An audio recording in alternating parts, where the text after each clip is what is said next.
जो दबा सको तो सदा दबा दो, बुझा सको तो दिया बुझा दो, सदा दबाओगे हश्र होगा, दिया बुझेगा तो सुख होगी। जनाबे सदर और मेरे हमवक्त साथियों को मेरा सलाम। अंधेरी रात में चटकती गलियां और महकते फूलों को मेरा सलाम।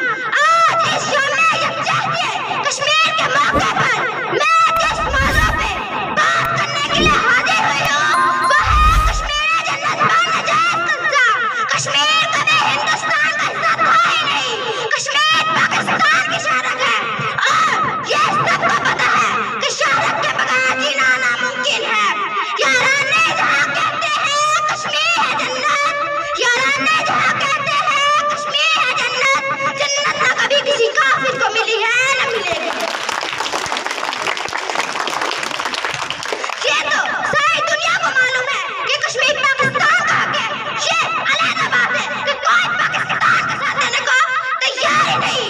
आज इतने सालों तक कश्मीर हिंदुस्तान को नहीं मिला तो अब कैसे मिलेगा? पाकिस्तान की बात हर दम कहेगा। दिन रात हवा सांस बजाती है सुनहरे नदियों के लबों पर